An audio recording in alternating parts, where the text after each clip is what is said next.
नमस्कार विद्यार्थी मित्रांनो, मी अक्षय कदम. मी गेली 9 वर्षे UPSCसाठी कोचिंग करत आहे, मार्गदर्शन करत आहे. पुण्यामध्ये मी बऱ्याच वर्ष कोचिंग केलेलं आहे, बऱ्याच इन्स्टिट्यूटमध्ये सक्सेस, सिनर्जी वगैरे, आणि नंतर दिल्लीमध्ये मी गेली 5-6 वर्ष कोचिंग करत आहे. आणि आता सगळ्यांना माहिती झालेलं आहे की 2025 पासून MPSCचा जो सिलेबस आहे राज्यसेवेचा, तो UPSCचा सिलेबस दोन्ही सेम होणार आहेत आणि थोडा महाराष्ट्राचा भारांश त्याच्यामध्ये असणार आहे. सो हा जो MPSCचा राज्यसेवेचा जो डिस्क्रिप्टिव्ह सिलेबस आहे 2025 पासून जो लागू होणार आहे, त्या दृष्टिकोनातून मी आता पुण्यामध्ये पण स्टुडंट्सला मार्गदर्शन करणार आहे. तर हे जे MPSC राज्यसेवेचा नवीन पॅटर्नबद्दल ऑफलाईन ऑनलाईन मोड दोन्ही पद्धतीने मी स्टुडंट्सला मार्गदर्शन करणार आहे. सो लवकरच मी माझ्या ऑफलाईन बॅचेस पण चालू करेन. आणि ह्या ज्या ऑफलाईन बॅचेस असतील आणि तुम्हाला कनेक्ट माझ्याशी राहण्यासाठी मी काही ऑनलाईन प्लॅटफॉर्म्स पण बनवलेले आहेत. सो टेलिग्रामवर दार्शनिक MPSC बाय कदम सर या प्लॅटफॉर्मवर तुम्ही मला जॉईन व्हा. तिथे तुम्हाला रेग्युलर अपडेट्स मिळतील डिस्क्रिप्टिव्ह MPSC बद्दल आणि जे विषयांचं जे मार्गदर्शन मी करणार आहे. आणि पुण्यामध्ये ऑफलाईन मोडमध्ये धनंजय मते सरांच्या स्वराज अकॅडमीच्या बॅनर खाली अवधूत कल्याणे सर आणि पवन सर हिस्ट्रीचे, अवधूत कल्याणे सर जॉग्राफी आणि मते सर अशी आमची टीम मिळून आपल्या इंडिव्हिज्युअल बॅचेस रन करणार आहोत. सो त्यातून तुम्हाला एक पूर्ण कॉम्प्रिहेन्सिव्ह मार्गदर्शन मिळेल ह्या राज्यसेवेच्या नवीन सिलेबस संदर्भात. सो आजच्या या डिस्कशनमध्ये मी कुठल्या टॉपिकवर तुम्हाला मार्गदर्शन करणार नाही आहे. रादर मी तुमच्यासोबत एक स्ट्रॅटेजी डिस्कस करणार आहे की एक डिस्क्रिप्टिव्हची जर तयारी करायची असेल तर एक गोष्ट तुम्हाला जाणून घेतल्या पाहिजेत, काही गोष्टी एक स्ट्रॅटेजीज तुम्हाला माहीत पाहिजेत. आणि त्या जर माहीत असतील तर तुम्ही नक्कीच जे प्रिपरेशन कराल एक ते योग्य रीतीने कराल. मग तुम्ही इकडे तिकडे जास्त एनर्जी तुमची जाऊ देणार नाही आणि तुमचं जे पण टाईम एनर्जी तुमच्याकडे आहे, वेळ वगैरे, ते तुम्ही चांगल्या प्रकारे चॅनलाइज करू शकता. आणि त्याच्यासाठी काही गोष्टी या लेक्चरमधून मी तुमच्या निदर्शनास आणून देणार आहे. सो MPSC डिस्क्रिप्टिव्ह स्ट्रॅटेजीमध्ये आज मला जी गोष्ट सांगायची आहे की राज्यसेवा परीक्षेच्या तयारीसाठी निबंध लेखन हा जो पेपर आहे, GS1 एसे पेपर जो आहे तुमचा, आणि नीतिशास्त्राचा जो पेपर आहे GS4 इथिक्स इंटिग्रिटी ॲप्टिट्यूड, नीतिशास्त्र, विश्वासार्हता आणि योग्यता, अभियोग्यता, हे 2 पेपर किती महत्त्वाचे आहेत. मेन्स हे पेपर जर तुम्हाला फायनल सिलेक्शन तुम्हाला जर इंटरव्ह्यूचा कॉल पाहिजे असेल आणि फायनल सिलेक्शन पाहिजे असेल तर ह्या 2 पेपरचं महत्त्व जे मी तुमच्या निदर्शनास आणून देणार आहे या डिस्कशनमधून, या चर्चासत्रातून. आणि त्याच्यासाठी की बरेच जण तुम्हाला सांगतील की निबंधाचा पेपर खूप महत्त्वाचा आहे, नीतिशास्त्राचा खूप महत्त्वाचा आहे. मी ते सांगणार आहे, पण तुम्ही माझ्यावर विश्वास ठेवण्याची गरज नाही. मी तुम्हाला मार्कलिस्ट दाखवणार आहे, काही मागच्या वर्षीच्या स्टुडंट्सच्या UPSCच्या मार्कलिस्ट आहेत आणि त्या मार्कलिस्टमध्ये तुम्ही बघू शकता की सर्व मेन्सच्या मार्कलिस्ट आहेत. काही कॅन्डिडेट जे सिलेक्ट झालेले आहेत, काहींचं सिलेक्शन नाही झालं, काहींना इंटरव्ह्यूचा कॉल आला, फायनल सिलेक्शन नाही झालं, वेगवेगळ्या मार्कशीट्स आहेत. पण सर्व मार्कशीट्समध्ये तुम्हाला एक ट्रेंड क्लिअरली ऑब्झर्व होतो आणि तो म्हणजे की निबंधाचा पेपर आणि नीतिशास्त्राचा पेपर आणि ऑप्शनलचे 2 पेपर, ह्या 4 पेपरमध्ये किती जास्त मार्क मिळू शकतात आणि विद्यार्थी ते जास्त मार्क मिळवतात आणि तिथं जे ते एक्स्ट्रा मार्क्स घेतात, मार्जिन मिळवतात, ती कुठलेही बाकी GS1, 2, 3 पेपर्स कव्हर करू शकत नाहीत. आणि त्या एक्स्ट्रा मार्जिनवर ते फायनल इंटरव्ह्यूचा कॉल मिळवतात आणि इंटरव्ह्यूमध्ये पण हे एक्स्ट्रा मार्जिनचे मार्क्स फायनल सिलेक्शनमध्ये त्यांची मदत करतातच. आणि हा जो ट्रेंड आहे निबंध आणि नीतिशास्त्राच्या पेपरचं महत्त्व हे फक्त MPSC साठी नाही आहे, UPSC साठीचा ट्रेंड नाही आहे. मी बऱ्याच ठिकाणी अजून या 2 सब्जेक्ट्स निबंध आणि नीतिशास्त्राचं मार्गदर्शन करतो. अरुणाचल, मिझोरम, बऱ्याच state civil सर्व्हिसेसमध्ये, Karnataka, KPSC, Madhya Pradesh state civil service, जिथे जिथे हे सब्जेक्ट्स आहेत, बऱ्याच इन्स्टिट्यूटमध्ये, तिथल्या प्रायव्हेट कोचिंग इन्स्टिट्यूट्समध्ये मी असोसिएटेड आहे. आणि तिथले जे माझे स्टुडंट्स आहेत किंवा तिथले जे सिलेक्टेड कॅन्डिडेट्स आहेत त्यांच्याही मार्कलिस्ट मी बघितल्यात आणि सगळीकडे आसाम असो, अरुणाचल असो, सर्व स्टेट सर्व्हिसेसमध्ये तुम्हाला हाच पॅटर्न रिफ्लेक्ट होतो. आणि त्याच्यामुळे इथे पण MPSC मध्ये पण तुमचे जे बाकी सर्व सब्जेक्ट्स जे आहेत ते प्रिलिम्ससाठी खूप महत्त्वाचे आहेत, पण मेन्समध्ये एक्स्ट्रा मार्क्स जर मिळवायचे असतील तर तुम्हाला निबंध लेखन आणि नीतिशास्त्र पेपर ओके त्यांना हलक्यात घेऊन चालणार नाही. त्यांना खूप स्ट्रॅटेजीनी त्याचा अभ्यास करावा लागेल ओके. आणि त्याच्यातून तुम्हाला ते खूप संकल्पनात्मक पेपर आहे नीतिशास्त्राचा. निबंध लेखनासाठी जी तुम्हाला लेखन कौशल्य लागेल ही पण एक शिकण्याची गोष्ट आहे. त्याच्यामध्ये प्रॉपर एक ती कला आहे ओके. आणि ती जर तुम्ही व्यवस्थित अवगत केली आणि नीतिशास्त्राचा व्यवस्थित अभ्यास केला आणि त्याची पण लेखनशैली ओके खूप सारे आन्सर रायटिंग करून जर तुम्ही विकसित केली तर नक्कीच तुम्हाला ओके मेन्स पेपर एक्झाममध्ये ओके राज्यसेवा मेन्समध्ये ह्या 2 पेपरमध्ये 140-150 पर्यंत पण मार्क मिळवता येतात. आणि त्याच मार्काच्या आधारावर तुम्ही खूप तुम्हाला इंटरव्ह्यूचा कॉल येईल आणि फायनल सिलेक्शनमध्ये पण खूप मोठी it acts as a game changer okay. So मी सांगण्यापेक्षा काही मार्क लिस्ट बघूया, तुम्हाला जास्त चांगल्या प्रकारे कल्पना येईल. सो राज्यसेवा परीक्षेतील त्रैतवाद ओके मी याला म्हणेन. त्रैतवाद जे आपण हिंदू फिलॉसॉफीमध्ये पण ऐकलेला कन्सेप्ट आहे. ट्रिनिटी, बऱ्याच धर्मामध्ये पण तो ट्रिनिटीचा कन्सेप्ट आहे. ब्रह्मा विष्णू महेश आपण जे म्हणतो. सो तसाच हा राज्यसेवेतले त्रैतवाद आहेत की 3 राज्यसेवा मेन्सचे 3 खूप महत्त्वाचे पेपर आहेत. ह्या 3 गोष्टींवर जर तुम्ही फोकस केला ओके आणि चांगले मार्क्स मिळवले तर मेन्स क्रॅक करणं खूप इझी आहे ओके. आणि सो नीतिशास्त्राचा पेपर, निबंध लेखनाचा पेपर आणि वैकल्पिक विषय जो तुम्ही निवडचाल ओके. सो त्याची पण निवड तुम्हाला खूप चांगल्या प्रकारे विचार करून करावी लागते. त्याच्याबद्दलही मी एक व्हिडिओ रेकॉर्ड करेन की वैकल्पिक विषयाची निवड कशी करावी. आणि पहिले हे लक्षात ठेवा की हा जो नवीन सिलेबस येणार आहे ओके त्याच्यामध्ये खूप मोठं काहीतरी शॉकिंग होणार आहे वगैरे. असं काहीच नाही आहे ओके. कारण 2009-10 त्याच्यापूर्वी ओके UPSC आणि MPSC सिलेबस सेमच होता. त्यावेळीही 4 वैकल्पिक विषय म्हणजे 2 विषय त्याचे 2-2 पेपर असे 4 पेपर होते. ते त्यावेळी पण आपल्यासारखेच आपले जे सिनियर्स आहेत ओके आपल्यासारखी साधी मुलं गावागावातली ती पण मुलं हे वैकल्पिक विषयांचा अभ्यास करायचे. निबंध लेखन सगळी डिस्क्रिप्टिव्ह एक्झाम होती ओके. ते डिस्क्रिप्टिव्ह पेपर लिहून चांगले मार्क मिळवून त्यांनीही अधिकारी झालेले आहेत. सो जास्त काही बदल नाही आहे. एक्झाम आधी पण डिस्क्रिप्टिव्ह होती, आता परत डिस्क्रिप्टिव्ह होत आहे. आणि ही जी एक्झाम परत डिस्क्रिप्टिव्ह होत आहे ओके त्याच्यामध्ये फक्त चेंजेस एवढाच आहे की एक नीतिशास्त्र वगैरे सारखे काही नवीन पेपर ॲड झालेले आहेत. थोडं रिस्ट्रक्चरिंग झालेलं आहे. आणि मी मार्क लिस्ट दाखवतोच पण आत्ताच तुम्हाला मी सांगू इच्छितो की हे जो निबंध लेखनाचा जो पेपर आहे ओके त्याचे मी ऑफलाईन खूप साऱ्या बॅचेस घेणार आहे. माझ्या ॲपवर पण कोर्सेस लॉन्च होतील नंतर ओके. सो तुम्हाला निबंध लेखनाबद्दल कोणतीही भीती बाळगण्याची गरज नाही.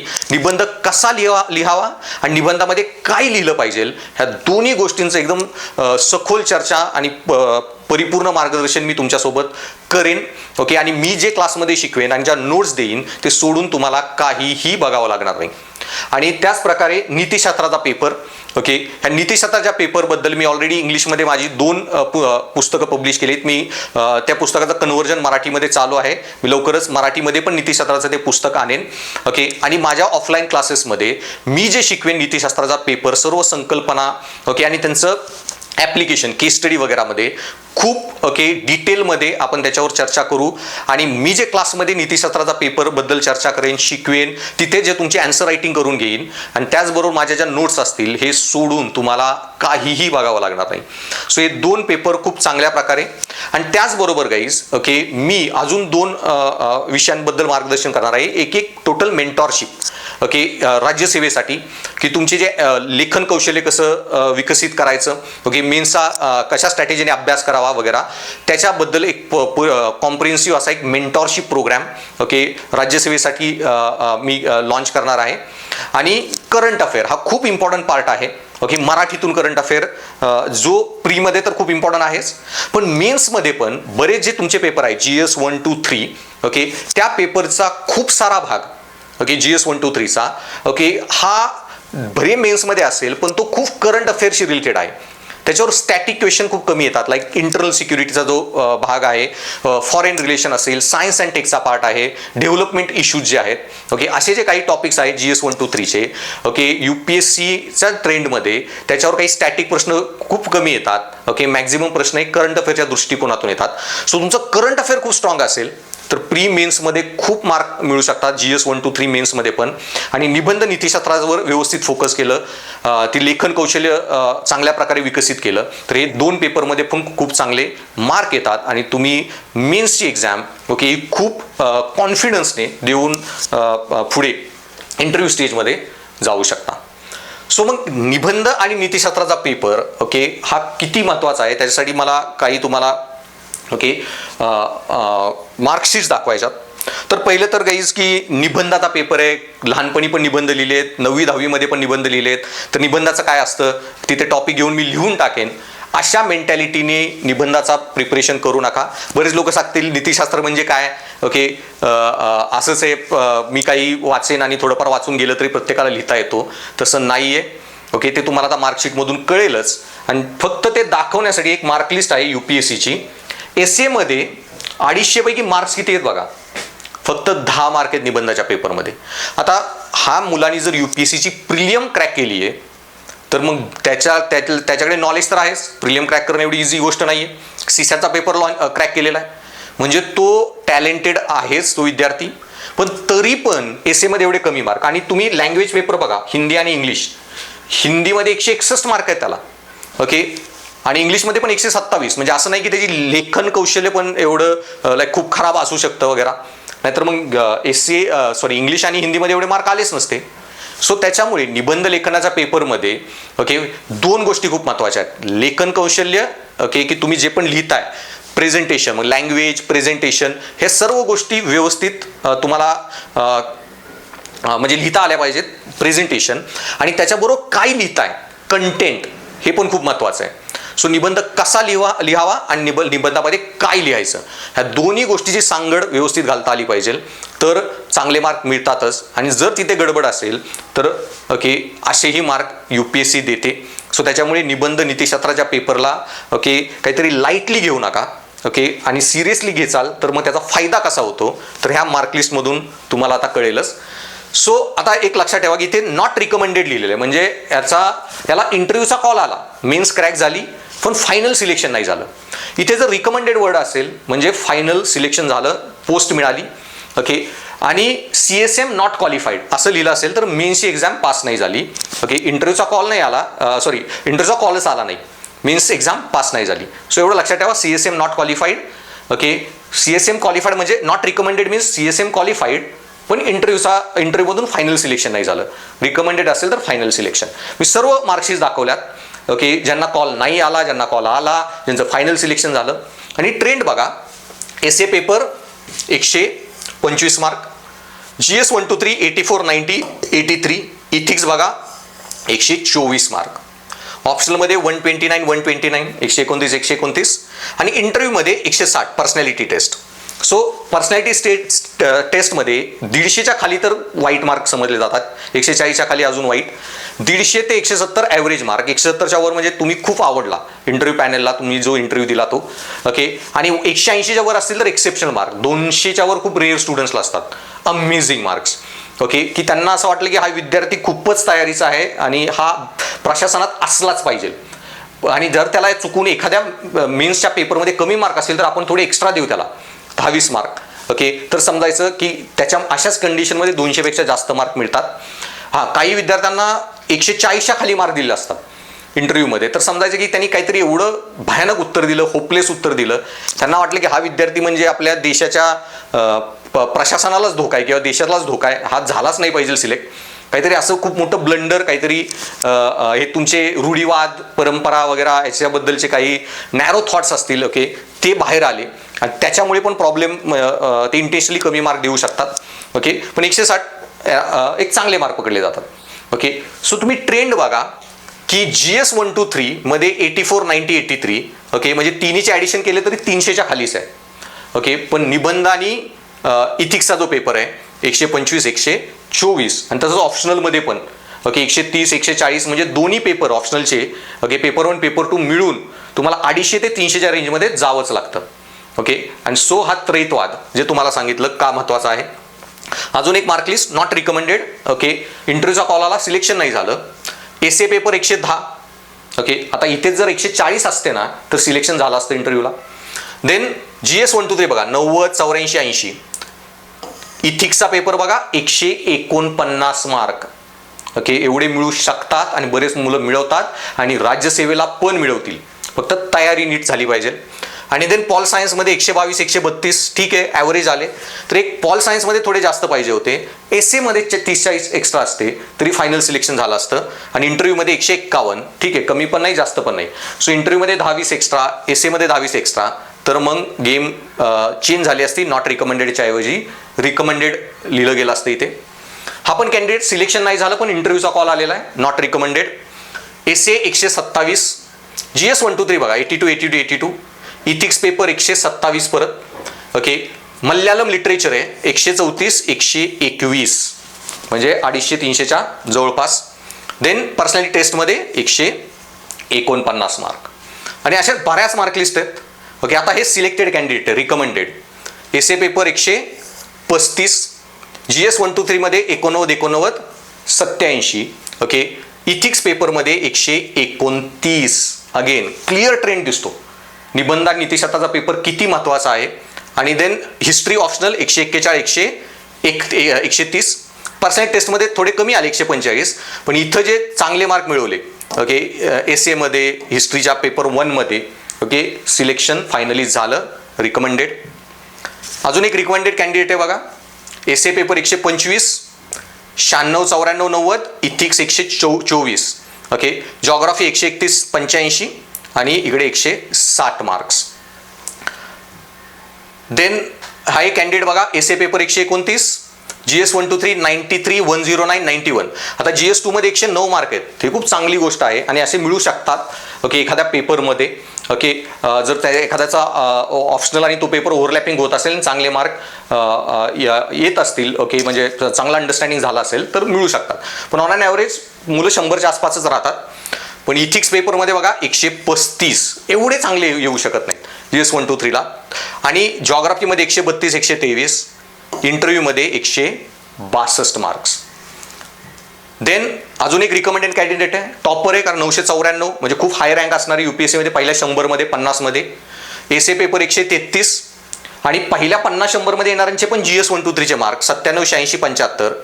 GS 4 132.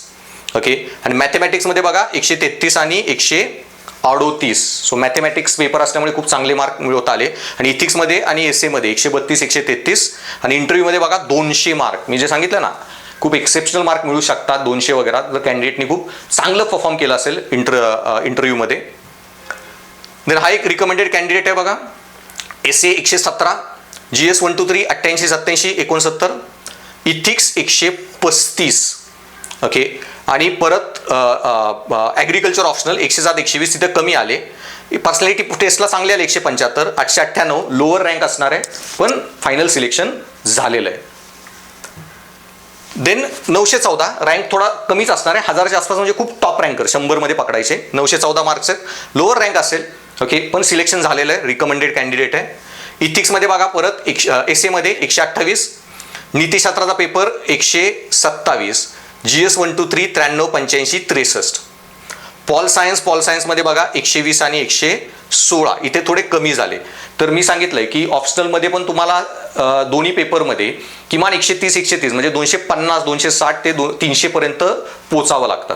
ओके, सो 120 116 आणि ही जी पर्सनॅलिटी टेस्ट आहे 182, इथे थोडे मार्जिन वाढली. पर्सनॅलिटी टेस्टमध्ये 20-22 एक्स्ट्रा आले आणि ओव्हरऑल फायनली ही manage to get selected. Lower rank असेल पण फायनल सिलेक्शन झालं. सो क्लिअर ट्रेंड दिसतोय. ओके, की एसए पेपर, जो निबंध लेखन, नीतिशास्त्र पेपर आणि ऑप्शनल पेपरचं महत्त्व आणि त्याचबरोबर पुढची इंटरव्ह्यूची तयारी. ओके, ह्या सर्व गोष्टी खूप चांगल्या रीतीने जुळून आल्या, खूप चांगले मार्क्स जरूर मिळतात. त्याच्यानंतर काही टॉपर्सच्या मार्क लिस्ट बघूयात. ओके, सो 988 म्हणजे खूप चांगले मार्क्स पहिल्या 100-150 मध्ये रँक असू शकतो. एसए पेपर 123 निबंधाच्या पेपरला, GS 1 2 3 104 100 88, नीतिशास्त्राचा paper 141. Okay, then anthropology 133 139. Okay, आणि त्यानंतर पर्सनॅलिटी टेस्ट 160 मार्क. तो पर्सनॅलिटी टेस्टला थोडी आले, इथे जर 20-30 आले असते तर खूप चांगला रँक टॉपरमध्ये पण म्हणजे सुपर डुपर टॉपर म्हणजे 50-100 मध्ये पण रँक शिफ्ट झाला असता. पण क्लिअर ट्रेंड आहे की नीतीशास्त्राचा पेपर 141 मार्क, निबंधाचा 123. देन हा एक पेपर बघा, रिकमेंडेड कॅन्डिडेटचे मार्कलिस्ट बघा, 995 मार्क्स. ओके, एसे निबंधाचा पेपर 131. ओके, इथिक्सचा पेपर बघा, इथे कमी मार्क आले 115, पण तरी ते 15 मार्क एक्स्ट्रा खूप मॅटर करतात. GS 1 2 3 89, 85, 75. देन मॅथमॅटिक्स 174, 169, हे खूप एक्स्ट्रा मार्क्स आहेत.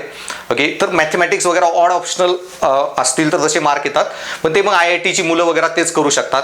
ओके, आपल्यासारखी जी ह्युमॅनिटीज बॅकग्राऊंड वगैरे हे असतील किंवा नॉर्मल इंजिनिअरिंग कॉलेजची जी मुलं असतील त्यांना हे मॅथमॅटिक्स, फिजिक्स असले सब्जेक्ट्स नाहीच जमत. सो ह्युमॅनिटीजचे सब्जेक्ट्स खूप चांगले मार्क्स देतात. ओके, सिलेक्शनसाठी. So anthropology, sociology, pol science, pub ad जे पण तुम्ही निवडलेलं असेल. आणि देन पर्सनॅलिटी टेस्टमध्ये 157 मार्क. त्याच्यानंतर 923 हा एक कॅन्डिडेट बघा, निबंधाचा पेपर 130 मार्क. देन GS 1 2 3 89, 80, 70, नीतिशास्त्र 122. देन हिस्ट्री ऑप्शनल 139, 131 आणि पर्सनॅलिटी टेस्टला 162. ओके, सो परफेक्ट मार्कलिस्टमध्ये क्लिअर कट जो त्रैतवादचा कन्सेप्ट मी बोललो. ओके, सगळ्या मार्कशीटमध्ये सिलेक्टेड कॅन्डिडेट असो नसू, एखादं सिलेक्शन नसेल झालं तर त्याच्यामध्ये पण डॅमेज करणारा पेपर एकतर नेसेचा असू शकतो, निबंधाचा, नीतीशास्त्राचा किंवा वैकल्पिक विषय जो आहे ऑप्शनलमध्ये. सो तिथलं जर डॅमेज अवॉइड केलं तर सिलेक्शन होणं हे खूप गॅरंटीड आहे. हा कॅन्डिडेट बघा 915 नॉट रिकमेंडेड, एसे 123 आहेत. ओके, GS 1 2 3 99, 83, 84, नीतीशास्त्र 124, पण पॉल सायन्सला 125, 117 आणि पर्सनॅलिटी टेस्टमध्ये आले 160. ठीक आहे, चांगले आले 160 ॲव्हरेज. पण इथे जे 117 आले, ओके, त्याच्याऐवजी जर 130, 140 आले असते, 20-22 एक्स्ट्रा मार्क, ओके, तर नक्कीच हे झालं असतं, सिलेक्शन झालं असतं. किंवा निबंधामध्ये 123 ऐवजी 133 आणि नीतीशास्त्रात 124 ऐवजी ओके 134 असे. किंवा मग GS 1 2 3 मध्ये ओके तिन्हीमध्ये मिळून 10-15 एक्स्ट्रा ओके तरी सिलेक्शन झालं असतं. सो ओव्हरऑल सगळीकडे चांगले मार्क आहेत, पण थोडे ॲव्हरेजपेक्षा डाऊन झाले. ते जर ह्या कॅन्डिडेटनी कव्हर केले असते तर नक्कीच फायनल सिलेक्शन झालं असतं. ओके, देन निबंध 129, GS 1 2 3 93, 83, 72. देन नीतीशास्त्र 123. ओके, अँथ्रोपॉलॉजी 110 आणि 111 इथे खूप कमी मार्क आले अँथ्रोपॉलॉजीला. ओके, पण आणि पर्सनॅलिटी टेस्टमध्ये 204, पण हे जे अँथ्रोपॉलॉजीला कमी आले ते इथे पर्सनॅलिटी टेस्टमध्ये जे 204 मिळवले ते खूप एक्स्ट्रा आहेत. म्हणजे तिकडचे जे 40-50 कमी आहेत ते पर्सनॅलिटी टेस्टमध्ये 200 मिळवणे म्हणजे ते 30-40 एक्स्ट्रा मार्क त्यांनी मिळवले इंटरव्ह्यूमध्ये. आणि ते जे पर्सनॅलिटी टेस्टचे मार्क आहेत त्यांनी पूर्ण ओके गेम चेंज केली. आणि एसे इथिक्समध्ये ही मॅनेज्ड ॲव्हरेज 129, 123 चांगले मार्क आहेत, म्हणजे आपण काही त्याला वाईट म्हणू शकत नाही.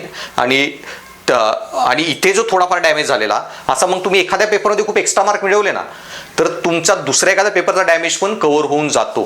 सो मग इथिक्समध्ये 150 आणले, ओके, निबंधामध्ये 140, 145 आणले, तर दुसऱ्या एखाद्या पेपरमध्ये ऑप्शनलमध्ये जरी कमी आले तर तो मार्क तिकडचे एक्स्ट्रा मार्क कव्हर करतात. किंवा इंटरव्ह्यूमध्ये एखादे एक्स्ट्रा मिळाले, किंवा असं होतं की इंटरव्ह्यूमध्ये कमी होतात, एखाद्याला मार्क कमी येतात, ओके, बोलण्याची वगैरे काही इश्यू झाला किंवा एखादं उत्तर गडबडलं होऊ शकतं. पण मग तुम्ही निबंध, नीतिशास्त्र आणि वैकल्पिक विषयात जर चांगले मार्क असतील, कुठल्या तरी एकामध्ये एक्स्ट्रा मार्क मिळवले असतील, ओके, तर मग तो डॅमेज जो आहे ओके तोही कव्हर होऊन जातो. सो मग अशा खूप मार्क लिस्ट आहेत. ओके, तुम्ही एक पुढे बघत जाऊ शकता.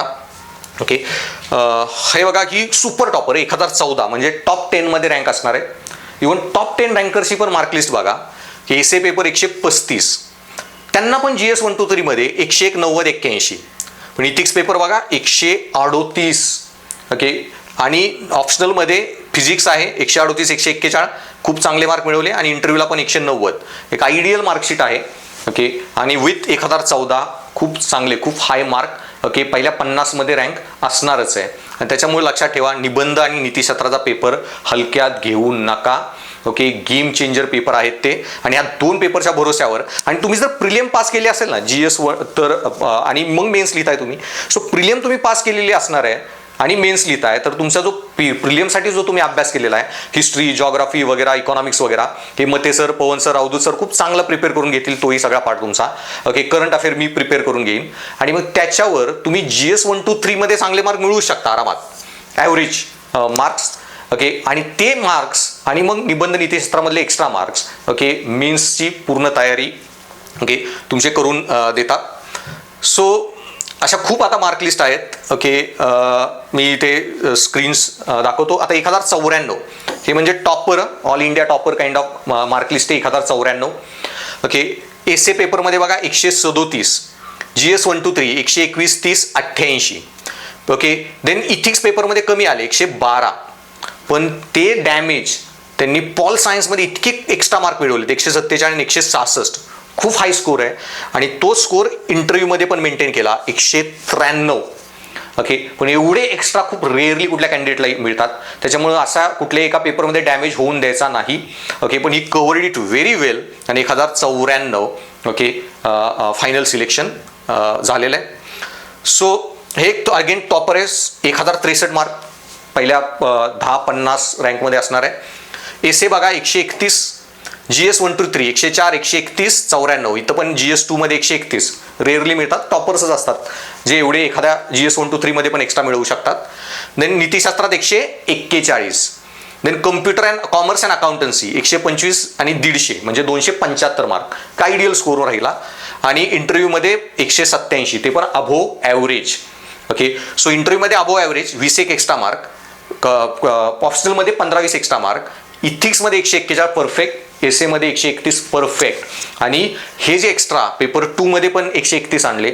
ओके, तुमची DCची पोस्ट, ओके, DYSP वगैरे त्या पोस्टसाठी ओके हे तुम्हाला असे मार्क्स लागणारच आहेत, खूप जरुरी आहेत.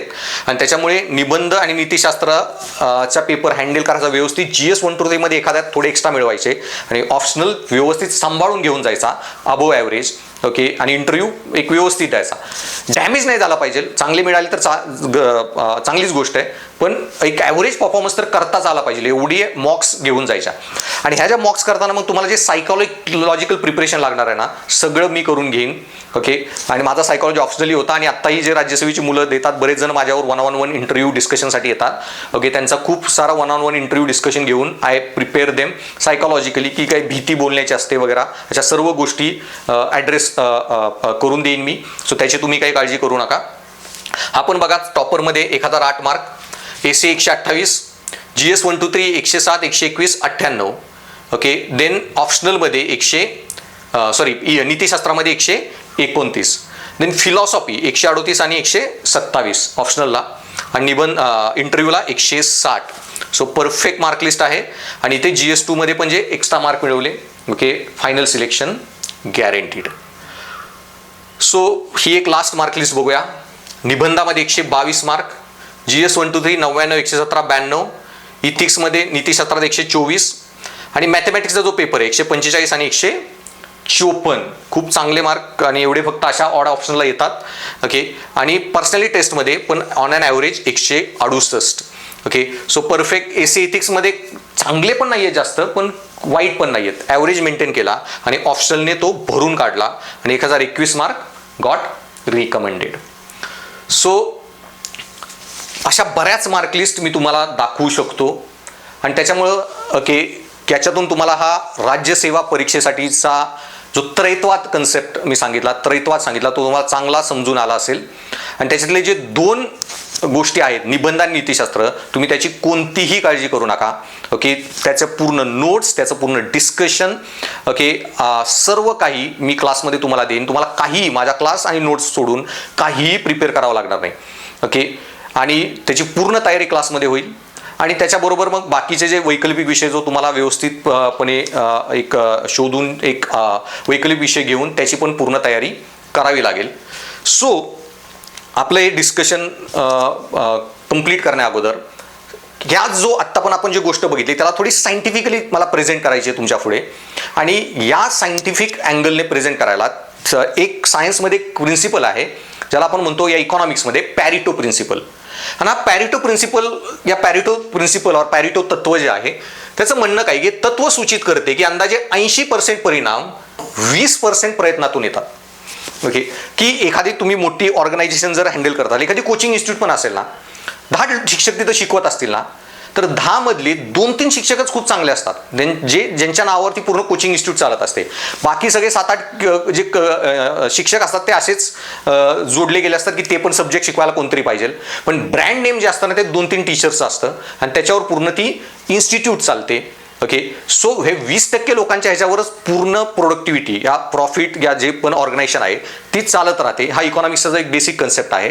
तसंच गाईज, ओके, तुमच्या प्रिपरेशनमध्ये पण ओके 20% एफर्ट जे आहे ते तुम्ही नीट चॅनलाइज केले, एसेचा, निबंधाचा पेपर, नीतिशास्त्राचा पेपर वगैरे, ओके, त्यांचं महत्त्व समजून आणि तुमची एनर्जी तिथंच इन्व्हेस्ट केली ना, ओके, तुम्हाला त्या प्रयत्नातून खूप जास्त आउटकम मिळेल. ओके, रादर दॅन बाकीच्या कुठल्या तरी गोष्टीमध्ये तुम्ही खूप सारी एनर्जी इन्व्हेस्ट करताय आणि त्याच्यातून खूप सारा अभ्यास केला GS 1, 2, 3 मध्ये, ओके, हिस्ट्रीमध्ये, ओके, तुम्ही प्राचीन भारत, मध्ययुगीन भारत, आधुनिक भारत, ओके, देन 1947 नंतरचा भारत, ओके, त्याच्यामध्ये मग आर्ट, आर्किटेक्चर, कल्चर वगैरे तो पार्ट, ओके, देन जगाचा इतिहास, 5-6 पुस्तकं अभ्यास करायची आणि त्याच्यामध्ये GS 1 पेपरमधून तुम्हाला येणारे एखादा दुसरा प्रश्न, ओके, 5 पुस्तकांचा अभ्यास करून 6-7 प्रश्न GS 1 पेपरमध्ये, मग त्यानंतर भूगोलाचा पण अभ्यास आहे, बाकी सर्व विषयांचा अभ्यास आहे. तो 10 पुस्तक अभ्यास करून GS 1चा जर एक पेपर कव्हर होत असेल तर नीतिशास्त्राचं एक पुस्तक, ओके, आणि एक क्लासमधून जर 250 मार्क कव्हर होत असतील तर मग तुम्ही तुमची एनर्जी कुठं दिली पाहिजे हे तुम्हाला व्यवस्थित कळलं पाहिजे. आणि हे जर कळलं ना, त्यालाच म्हणतात पॅरेटो प्रिन्सिपलला तुम्ही आपल्या अभ्यासक्रमात तुम्ही लागू करत आहात. सो सर्वात निर्णायक गोष्ट ओळखणे आणि त्यावर लक्ष केंद्रित केल्याने एकूण कार्यक्षमतेत लक्षणीय सुधारणा होते. हे पॅरेटो प्रिन्सिपल सांगतो आणि तेच तुम्हाला तुमच्या अभ्यासात करायचं की निर्णायक गोष्ट ओळखायची, एसे, निबंध, नीतिशास्त्र, वैकल्पिक विषय, त्याच्यावर पूर्ण एनर्जी देणे. करंट अफेअर खूप महत्त्वाचं आहे. करंट अफेअर जर खूप स्ट्रॉंग केलं, प्रिलियममध्ये तर कामाला येतोच, पण GS 1चे जे मी सांगितलं, international relation, science and tech, internal security, ecology, environment, हे सर्व जे सिलेबसमध्ये टॉपिक आहेत, पण क्वेश्चन सगळे येतात तुमचे याच्यावरून, करंट अफेअरमधूनच. ओके, आणि त्याच्यामुळे त्याच्यावर जास्त एनर्जी दिली तर हे 4 गोष्टी, ओके, मेन्स एक्झाममध्ये या UPSC राज्यसेवेच्या पूर्ण तयारीमध्ये खूप जास्त मार्क मिळवून देतात. सो निबंध आणि नीतिशास्त्र पेपरला वैकल्पिक विषय प्राधान्य देऊन तुमच्या MPSC तयारीसाठी हे तत्व लागू करा. ओके, आणि या पेपर्समध्ये चांगले गुण असलेले उमेदवार अनेकदा मुख्य परीक्षेत उत्तीर्ण होतातच. ओके, सो उपयुक्तता तत्व. आणि नंतर मग मी जेव्हा क्लासमध्ये नीतिशास्त्राचा विषय शिकवेन त्यावेळी त्याच्यामध्ये बरेच थिंकर्स आहेत, ओके, फिलॉसॉफर्स, ज्याच्यामध्ये एक आहे जेरेमी बेंथॅम आणि त्यांनी एक उपयुक्तता तत्व असे एक नैतिकतेचा एक सिद्धांत दिलेला की तुम्ही रस्त्याने गाडी चालवताय, समोर 5 माणसं आले, आता जर गाडी सडनली दुसरीकडे टर्न केली आणि एखादा माणूस रस्त्याच्या साईडला बसलेला त्याला जाऊन धडकेल, तो एक मरेल, तर भाई 5 लोक मारा का एक माणसाला मरू द्या? कोणी म्हणेल मग नीतिशास्त्रानुसार काय तर एकाला मरू द्या, 5 लोकांचे जीव वाचवा, गाडी टर्न करा. सो कॉस्ट बेनिफिट, ओके, फायदा तोट्याचं कॅल्क्युलेशन करा, ओके, आणि त्याच्यानुसार तुम्ही नीतिशास्त्रात ठरवा की योग्य काय, अयोग्य काय. आता ही जी थिअरी आहे ती मी क्लासमध्ये खूप डिटेलमध्ये शिकवेन. ओके, उपयुक्तता सिद्धांत जो आहे नीतिशास्त्राचा, पण आत्ता तुम्हाला, ओके, फक्त मग तोच जो सिद्धांत आहे ते तुम्ही तुमच्या राज्यसेवेच्या प्रिपरेशनमध्ये कसा अप्लाय करणार. ओके, तर त्याच्यासाठी म्हणजे एवढीच गोष्ट लक्षात ठेवा की जिथून जास्त मार्क मिळत आहेत त्या गोष्टीवर जास्त एनर्जी इन्व्हेस्ट करणे, त्या गोष्टींना व्यवस्थित अभ्यास करणे आणि त्याच्यावर जास्त वेळ देणे त्या सब्जेक्टचा अभ्यासावर. ओके, आणि ते करून तुम्ही मग तुमची जी तयारी आहे ती योग्यरित्या, ओके, प्लॅन करू शकता आणि तुमचं सक्सेस मिळवू शकता. सो